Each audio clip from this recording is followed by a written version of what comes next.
yung okoy namin, yung Tony's okoy, sa mga bumibili sa amin, sa mga pabili pa, yung okoy namin, hindi siya sobrang nipis. Sakto lang yung kapal niya. Pero yung outer part niya, crunchy, pero yung middle part niya, medyo malambot. Pero luto naman siya. Minsan nag-aano sila na, bakit ganun lumalambot? Kasi deep fry po talaga ang okoy. Once na, lalo na pag bagong luto. Pag nakukulob, talagang lumalambot po talaga. Kaya mas maganda yung nakatulo na. Pag nakatulo yan at nahanginan, mas okay po yan. So, ang Tony's okoy po, crunchy outside, chewy inside, mas pinakamasarap yan, lalo na sa suka namin.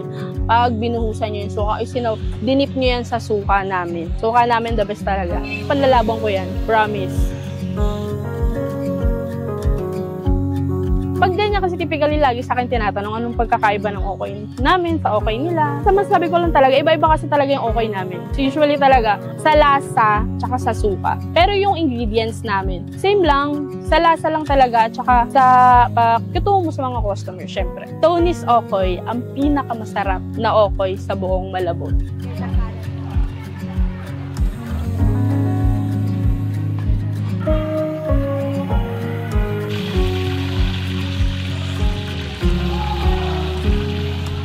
Ang pagluluto talaga ng okoy, kailangan mabilis. Kailangan mainit yung kawan, yung kailangan pabilisan talaga para maraming customers, marami din tayong mabibigyan. Para hindi din natatambak yung tao sa harap namin. Na hindi naman nakakaya sa mga kapwa namin na may-ari nitong buong mga pwesto, ganyan. Yung process na pagluluto ng okoy, una, lalagyan mo ng toge. Yan, toge. Layering tayo. Toge, and then kalabasa, and then yung pang third part is yung hipon, and then last part, yung galapong mismo. Para magsama-sama.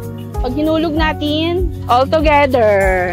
Parang pinagtatanong bakit dalawa yung kawa ko. Kasi ito, sobrang init. Ito, sobrang init. Kasi ito, pag nabuo na siya, yan, di ba, buo na. Oh. Dito natin nilalaglag yan para more crispy. Tsaka pati sa loob, lutong-luto. Double fry ang ganap natin dito sa okoy. Kasi ang usually talagang gustong-gusto ng mga taga Malabon, hindi naman masyadong kanipisan. Yung may laman din naman. Tapos, crispy. Kahit papano.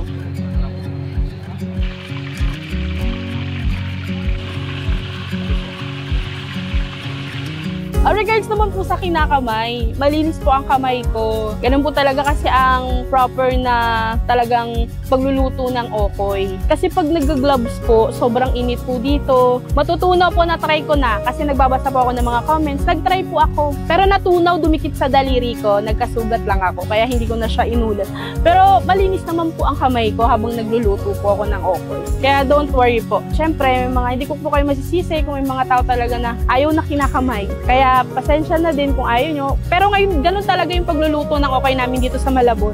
Nung nag-boom talaga yung Tony's okoy, morning pa lang nakaka 200 pieces na kami. Iba pa yung orders namin through online. Pasensya na po pala sa lahat ng hindi namin na re-replyan nung mga panahong talagang sobrang dami pong orders. Kasi hindi po namin lahat ma-accommodate. Sobrang dami po talagang walk-in na pumupunta dito at dumadayo. Maraming salamat po.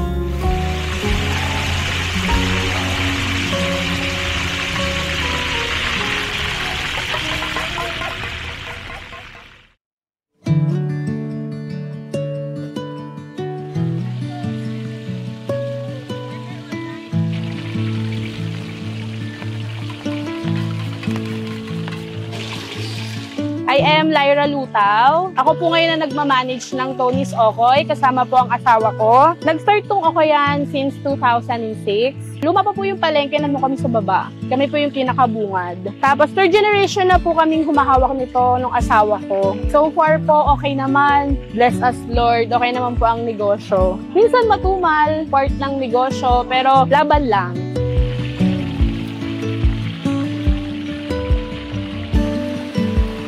Start na namin, regular 50, overload 90, and meron kaming special 75. So yung overload namin, usually nakikita nyo na siya sa mga Facebook, vlogs, typically marami siyang hipon. Pero ngayon, kasi may mga tao na hindi naman masyado, pero gusto nila tumikim ng okoy, meron kami ngayong ginawang special okoy. Marami rin naman siyang hipon, pero hindi naman nakaka-overwhelm. Pero ang overload namin, panalo pa rin yun sa madla. Sa negosyo naman po, okay na okay po. Dapat po talaga okay ang sagot. Kasi ang katumalan, normal lang yan. Hindi naman lagi mabenta. Pero as a negosyante na, tanggap ko na matumal, may mabenta. Pero laban pa rin, araw-araw magtitinda. Kaysa naman zero. Talagang gagalingan mo lang, sisipagan mo lang everyday. Okay ang okay.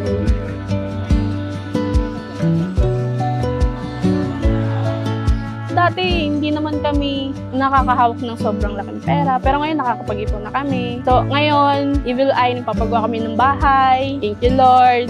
May savings kami. And nakakatulong kami sa pamilya namin both sides. Kailangan sipag lang. Araw-araw tinda. Kung matumal, okay lang. Mabenta, mas okay.